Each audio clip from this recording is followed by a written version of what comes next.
Entonces, ¿a qué nos referimos con anión gap? Anión gap, o también lo denominamos brecha aniónica. Anión gap o brecha aniónica, ahí tenemos el nombre, ¿cierto? Anión gap o brecha aniónica es en rigor la diferencia entre los cationes y aniones no medidos, es la diferencia entre cationes y aniones no medidos en sangre o también orina. Entonces, el anión gap o brecha aniónica lo definimos como la diferencia entre cationes y aniones que habitualmente no medimos, ¿cierto? Cationes y aniones no medidos, ya sea en sangre u orina. ¿En qué radica, cierto, la importancia del anión gap? ¿En qué nos puede orientar desde el punto de vista clínico? Con ayuda del anión gap podemos, ¿cierto? O nos podría ayudar, mejor dicho, la determinación del anión gap a discernir en relación a la causa o las causas, ¿cierto?, de acidosis metabólica. Entonces, la determinación del anión gap nos puede ayudar a identificar, en cierta forma, ¿cierto?, la o las causas de acidosis metabólica. El valor normal del anión gap varía, ¿cierto? Pero en general podemos decir que el anión gap tiene un valor normal aproximado puede ir de 3 a 11 mil equivalentes. Recordamos la unidad de medida, ¿cierto? Eventualmente de los electrolitos, la unidad de medida mil equivalentes.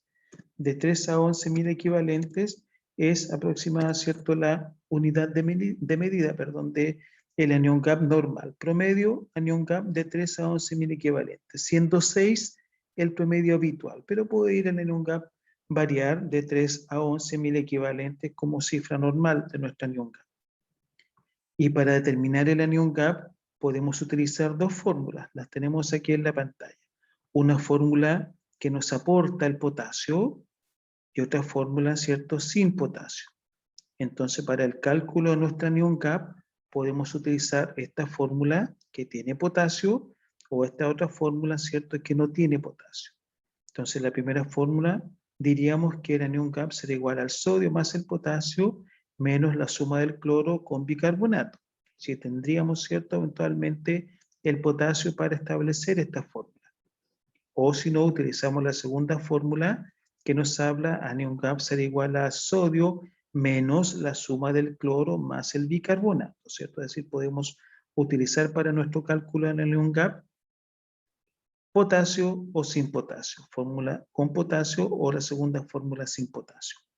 Y recordamos, ¿cierto?, que el valor promedio del anión gap varía de 3 a 11 mil equivalentes, siendo 6 la cifra que habitualmente encontraremos.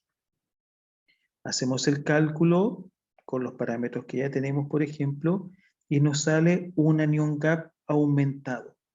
¿Qué situaciones o en qué vamos a pensar? ¿Cuáles causas estaríamos sospechando, cierto? Si hacemos nuestro cálculo y encontramos que el anión gap está aumentado.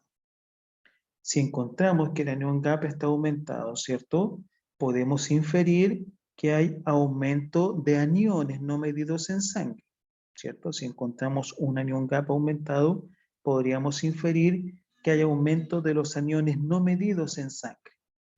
Es decir, podríamos buscar causas que nos hayan condicionado aumento, por ejemplo, de los fosfatos o administración de albúmina en el paciente, ¿cierto?, de proteínas, o también intoxicación natílica, intoxicación con metanol o con etilenglicol, ¿cierto? Estas situaciones nos van a dar una acidosis metabólica con anión gap aumentado, ¿cierto? Pero también recordamos que el anión gap se puede aumentar cuando tengamos disminución de cationes. Es decir, un anión gap aumentado sospechamos en causas que nos dé aumento de aniones no medidos, como el aumento de la albúmina y los fosfatos en nuestro organismo. Pero también debemos recordar que el anión gap puede estar aumentado cuando tengamos disminución de cationes en nuestro organismo. Por ejemplo, disminución del calcio, disminución del potasio, disminución del magnesio. En estas situaciones también tendremos anión gap aumentado, pero las causas serán distintas. Y si es que encontramos en nuestros cálculos el anión gap bajo, podríamos inferir que hay una disminución de aniones en nuestro organismo, ¿cierto? Si es que encontramos un anión GAP bajo.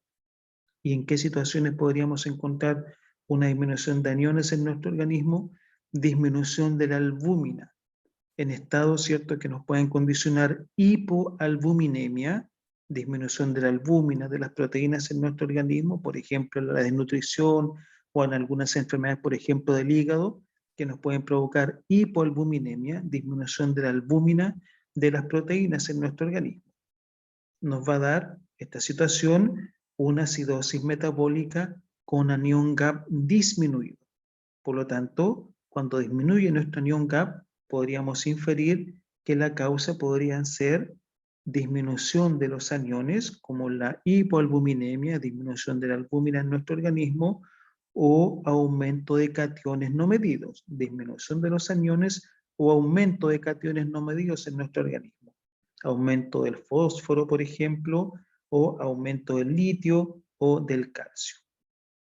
Entonces, nuevamente repetimos, el cálculo del anión GAP nos permite, en parte, ¿cierto?, inferir en relación a la o las causas de acidosis metabólica, que es la brecha aniónica. El anión GAP lo definimos como la brecha aniónica, diferencia entre cationes y aniones no medidos en sangre u orina.